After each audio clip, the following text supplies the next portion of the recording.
An after picture is really not as much fun if you don't have the before picture.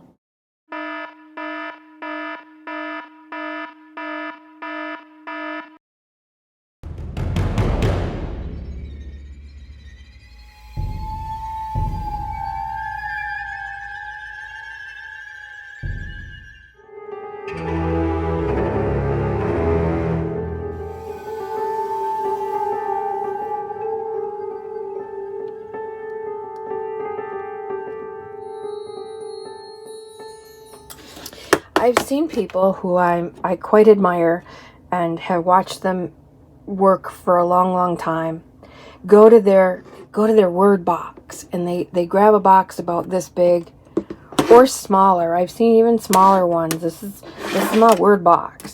This is not my word box. This is my word box.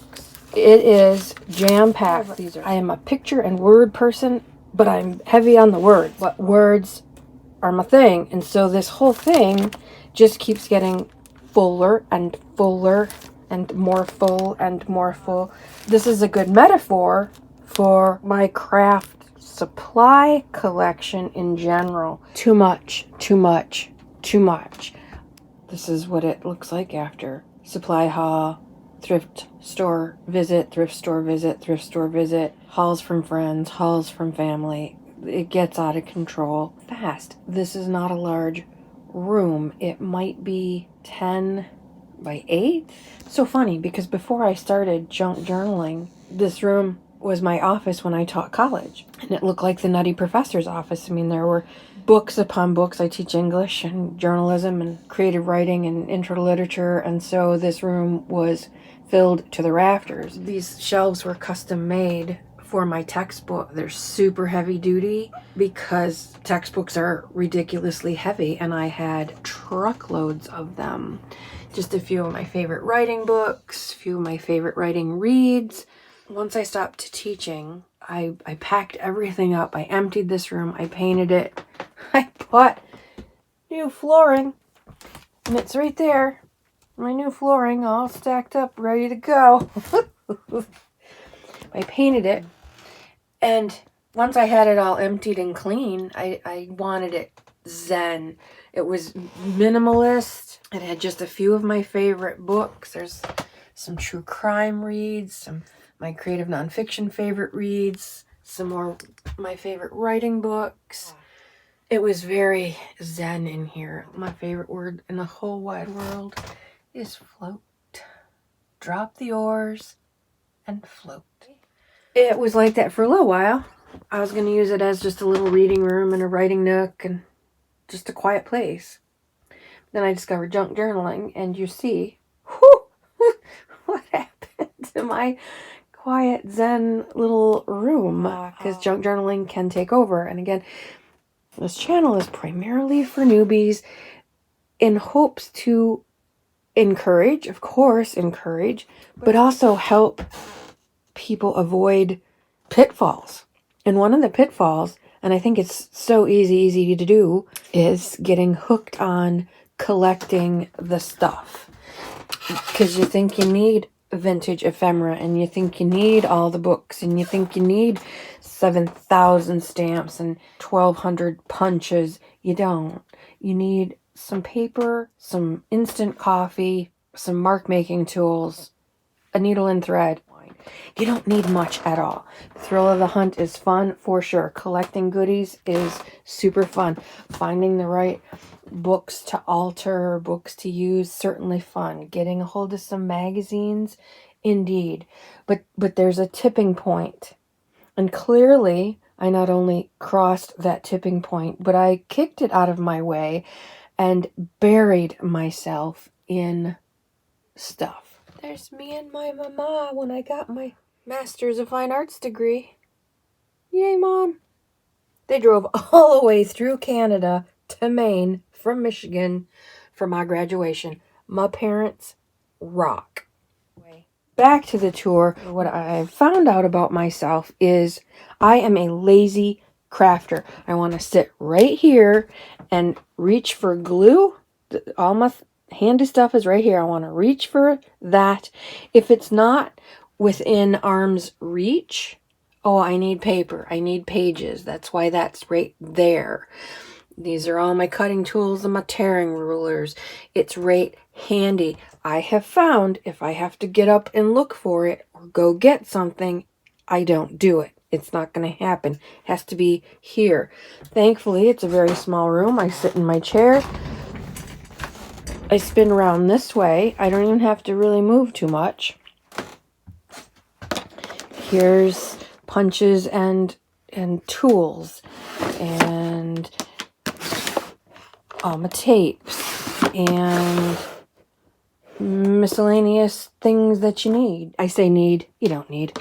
So it's handy, literally handy. So back to my desk. Similarly, right here, my homemade Mod Podge, bling and stuff, my crocodile. These two things are things I use all the time. My mark making. I have a whole bunch more mark making for the gel plate. That's in two other bins actually, but this is stuff that I use all the time. My markers, a couple different sets in here. My watercolor pencils, my Posca pens are in there. The colored ones. I keep black and white ones out and brown right there because I use those all the time.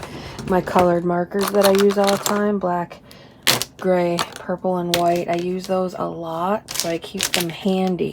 Because again, if I have to go digging for it, oh, there's my parents again. Look how, aren't they sweet? If I have to go find it, I'm not going to do it. I learned that about myself. And I also have learned that I don't like mixing. My brain likes things neat and separated and orderly. And so I had to find a way to make it work for me. I should rephrase that. I had to find a way to make it play for me because it's always work. I'm always cleaning, always organizing, and that's no fun. What has taken me about 6 months to do is this. This is the biggest change of the studio. I got a nice bookshelf. It's not a bookshelf. Got a nice shelving unit from Home Depot. I think it was about $60. And the totes, these are from Walmart. They're 2-pack. $7, I think. I'm not sure. I don't remember where these pretties came from. Probably Walmart. But I wanted things neat and organized. I wanted to be able to see what's in things. What took so long is going through everything I own. All my stickers, all my ribbon, all my printables, everything that I had, all my papers, bling, whatever I had, I separated into black and white, bright colors, and vintage. It took forever. But I think it's going to be way worth it now because that narrows the time and shortens the time that I'm looking for stuff. If I'm working on a vintage project, well, I know these are my go-to bins, right? And if I want black and white, well, it's right there easy. I did the same thing with my washi tapes. Vintage, brights, and black and whites. It makes sense to me. This isn't a change, but I found that it's incredibly helpful. Welcome to my little closet, which is full to capacity as well. I just want to say that little orange thing, three or 4 years old, I had my own set of luggage.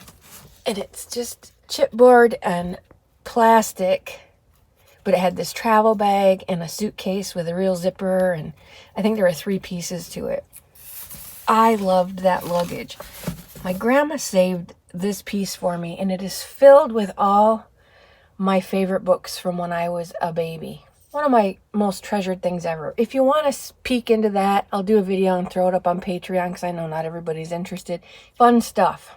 And I look at those things and which came first? Did I see the books, like there's a book in there about an artist? Did I like the book because I had an artist's soul, or am I an artist because the book influenced me to be so? Ho ho! Let's get deep and philosophical here, shall we? Anyway, journals, extra composition books, extra glues, papers, cardboards, whatever. But what's been helping the most is collecting things as I go into these gallon zip bags. I have ribbon, the book I want to use, stickers, pieces I've cut from magazines, various pages that I want to make sure to include, digital kits. If I've printed them, I put them in here. Anything that I think will go with this project, I add to its bag. Now my uncle's, I bought him a copy of this book and gave it to him, but I found another one at St. Vinny's that I can tear up and use. This is his World War II seafarer nautical book. So I have that. His is patriotic as well, so there's some leftovers from my dad's patriotic gift bundle. This is a 1.5 gallon bag. I've collected all kinds of things from my uncle's book, from encyclopedias, magazines, other projects everything is, I'm collecting as I go rather than having to scramble and find it later. This bin is filled with projects I want to do ASAP. This is bin number 2 of ASAP projects to finish, and then back here is another one of these cubes with more project packs that I've gotten started, and they're in various phases of completion. Another change in this room is this bin and another one just like it. This is all that Christmas stuff that I was wading through a few weeks back. One is filled with projects. I separated everything into project bags. Top one is all projects. The bottom one is ribbons and stickers and glitters and paints and anything that you'd make journals with, but Christmas-wise. Napkins, tissue, all that stuff. So projects and supplies. I may do a Christmas in July, maybe, because there's so much I want to do. But when it's time, I'll just pull these 2 bins out, and I will be working solely out of those 2 bins. Easy peasy. Under control, out of my way, out of my kitchen, and it feels more manageable. I reorganized all this stuff. My manila folders, hanging file folders, those make great folios. Heavy-duty folders to make covers. Extra large ones, legal size hanging folders. Some really cool things that I think I could make lap books out of. But now they're accessible, right? I can get to them. So those are the big changes in the room. And I think one of the things that is going to make the biggest difference are these 3 baskets. This is my first art journal book that I started, and I've done a few pages, I think on camera. I've certainly shown. So I love this cover, and I wanted to do all the pages in these colors. And so I went around and I collected all things that are sort of gonna lend themselves to this project. Little things, bits and bobs. Then there's a medium basket in here. Pages that I wanted to keep. I loved the titles, so I kept some of the pages to work back into the book. Coffee filters. I just love that. These are my fun sprays. I have these out all the time, although I don't use them in here because they're messy. I use them in my stainless steel sink. But this is the kind of stuff that happens with them. I just think it's gorgeous, and it certainly matches. It has almost a underwatery feel. I'm getting off topic, I'm very sorry, but with medium sized stuff and then larger pieces. And then, so everything is all contained for this project, including the project itself. When I want to work on this, I pull out this box of goodies. I open up I get them out of their nesting, and I go to town on it.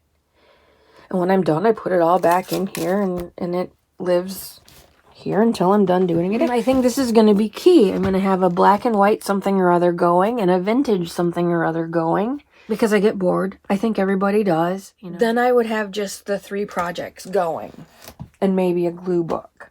That'll keep things under control, keep me focused. My favorite part of crafting so far is being done.